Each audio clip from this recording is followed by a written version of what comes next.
দেখো বন্ধুরা, আজকে নিয়ে এসেছি শোল মাছ। এই দেখো, দেখছো? দেখো জ্যান্ত শোল মাছ। তো এটা আমি এখন কেটে নেব। এটার ওজন আছে 700 গ্রাম, মানে 700 গ্রাম 750 গ্রাম আছে। তা 700 গ্রামের পয়সা নিল আর কি। দেখো, এটা আমি মাছ কিনতে গেছিলাম, তো এই মাছটাই পেয়েছি আজকে, ভালো লাগলো তো এটা নিয়ে নিয়েছি। তো এটা দিয়ে এখন আমি কেটে নেবো। দেখো, তারপর দেখাচ্ছি তোমাদের এটা কি বানাবো।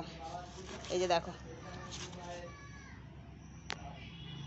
তো এই দেখো বন্ধুরা, আমি মাছগুলো ধুয়ে কেটে পরিষ্কার করে নিয়ে এসেছি। দেখছো শোল মাছটা? তো এই দেখো ক পিস হয়েছে। দেখো এখানে আমি দেখো শোল মাছের ডিম। তো এই মাছটা একটু ডিম হয়েছে, দেখছো? এই দেখো, দেখো লম্বা থলি হয়েছে, এই যে ডিম। তো এই দেখো, আমি মাছটা এরকম করে কেটে নিয়েছি। আমার ক পিস মাছ হয়েছে এখানে। তো আমি এখন দাগাগুলো নিয়ে নেব, আর মাথাগুলো রেখে দেব। তো এই দেখো, এখানে আমি নিয়েছি 9 পিস মাছ, যে দাগা হয়েছিল 9 পিস, ওই 9 পিস নিয়ে নিয়েছি। আর এখানে এই মাথা কানকো এগুলো আমি রেখে দিয়েছি। তা এটা কানকোটা আমি নিয়েছি কেন, দেখো এখানে নরম, এখানে অনেকটা মাছ থাকে, আর এই সাইডেও মাছ থাকে, তো এগুলো খাওয়া যায়। তো ওগুলো আমি নিয়ে নিয়েছি, এগুলো আমি আলাদা করে রেখে দেব। আর এটা আমি আজকে বানাবো। এই যে নিয়েছি দেখো লাউ পাতা, এখানে আছে এই যে দেখো লাউ পাতা নিয়েছি। আজকে বানাবো লাউ পাতায় শোল মাছের পাতুরি, দারুণ টেস্টি। তা দেখো আমি কি করে বানাই। তো লাউ পাতায় পাতুরি বানাবার জন্য এই দেখো আমি এখানে নিয়ে নিয়েছি কুচিয়ে রেখেছি পেঁয়াজ, এখানে আছে কয়েকটা কাঁচা লঙ্কা, এখানে আছে একটা বড় সাইজের টমেটো, আর এখানে আছে দেখো কিছুটা আলুটা একটু খুব পাতলা না, একটু মিডিয়াম সাইজের করে এই যে কেটে নিয়েছি। এই দেখো, তো এখানে আছে আলু। তো এখানে আছে এই যে সর্ষে বাটা, লবণ দিয়ে মিহি করে আমি সর্ষেটা বেটে রেখে দিয়েছি। আর এখানে আছে এই যে আদা রসুন বাটা আছে। তো চলো এটা এখন আমি মেখে নেব। তো মাছের মধ্যে আমি এই যে পেঁয়াজ কুচি, টমেটো কুচি আর লঙ্কা কুচিটা সবটা দিয়ে দেব। তো দিয়ে দেবো এখন আমি আলুটাও দিয়ে দিলাম। দিয়ে দেব সর্ষেটা বেটে রেখেছিলাম, সর্ষে বাটাটাও দিয়ে দেব। এই দেখো জায়গাটা আমার একটু ছোট হয়ে গেছিলো, ওই জন্য আমি একটা বড় জায়গা ঢেলে নিয়েছি। তো এখন দিয়ে দেবো এই যে 1 চামচ ভর্তি আদা রসুনের পেস্ট। তো এখন দিয়ে দেবো এই দেখো পরিমাণ মতো হলুদের গুঁড়ো। তো পরিমাণ মতো হলুদের গুঁড়ো দিয়ে দিলাম।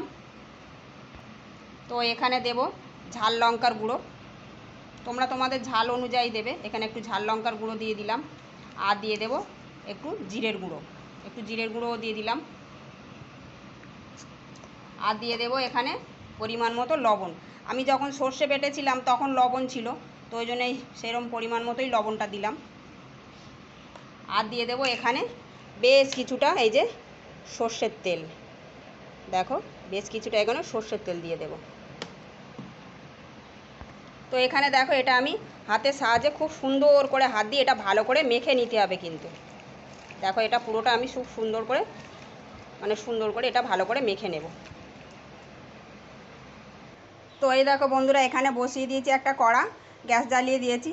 কড়াটা গরম করে নিয়ে আমি এখন দিয়ে দেব কিছুটা সর্ষের তেলটা একটু গরম করে নেব।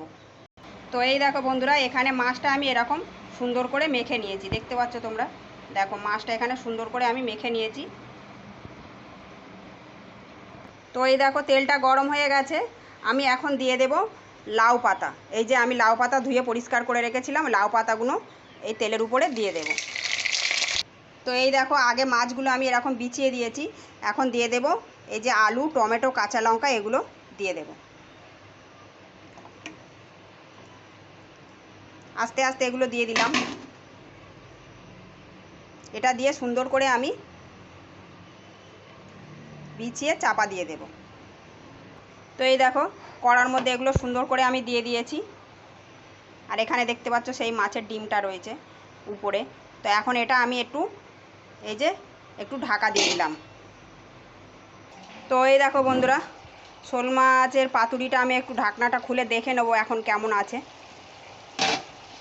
তো এই যে দেখো এখনও কিন্তু জল আছে। তো এই জলটা নিচে যে তলায় যে কড়ার নিচে যে জলটা থাকবে ওটা কিন্তু শুকনো হতে হবে, যে ঝোলটা বার হয়েছে তো ওটা একটু শুকিয়ে যেতে হবে। তো আরও একটু চাপা দিয়ে দেবো। তো এই দেখো বন্ধুরা, এটা এক পিঠ হয়ে গেছে। তো আমি আর এক পিঠ একটু উল্টে দেব। তো আর এক পিঠ উল্টে দেওয়ার জন্য এখানে নিয়েছি লাউ পাতা। এই দেখো লাউ পাতা নিয়েছি। তো লাউ পাতাগুলো ফের একটু এই যে চাপা দিয়ে দিলাম। এই দেখো এরকম করে চাপা দিয়ে দেব, পুরোটাই চাপা দিয়ে দিলাম।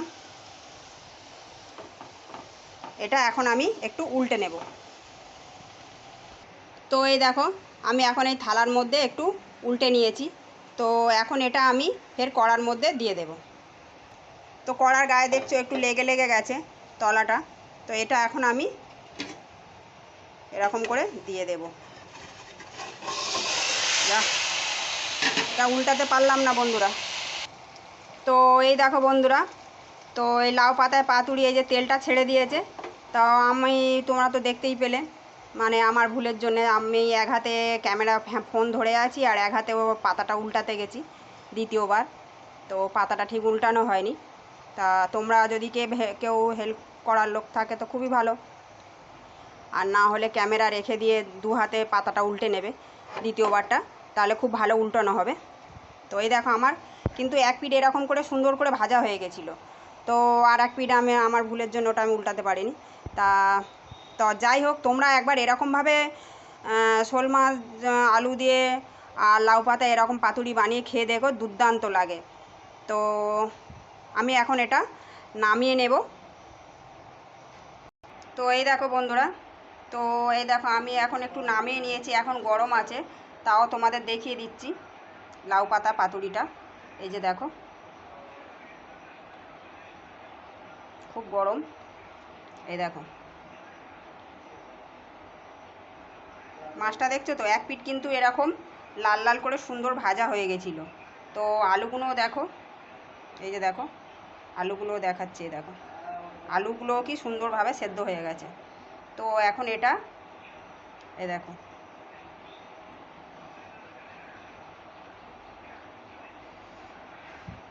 মাছগুলোও খুব সুন্দর সেদ্ধ হয়ে গেছে। দেখো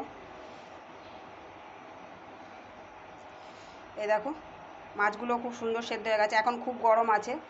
তো এখানেও একটা মাছ আছে। মাছ কিন্তু উল্টোনোর সময় আমার একটু ভুল হয়ে গেছিলো, তোমরা তো দেখতেই পেয়েছো। তো তার জন্যে সরি। তো এই দেখো মাছগুলো কিন্তু সব গোটাই আছে। তো আলু মাছ আমার সুন্দরভাবে সেদ্ধ হয়ে গেছে। তা তোমরা একবার এরকমভাবে বানিয়ে খেয়ে দেখো। আর উপরে আমি লাউ পাতাগুলো দিয়ে দিয়েছিলাম, যেটা লাউ পাতার দ্বিতীয়বার। তা এটাও সেদ্ধ হয়ে গেছে, এটা ভাতের সঙ্গে মেখে খেতে খুব সুন্দর লাগবে। তো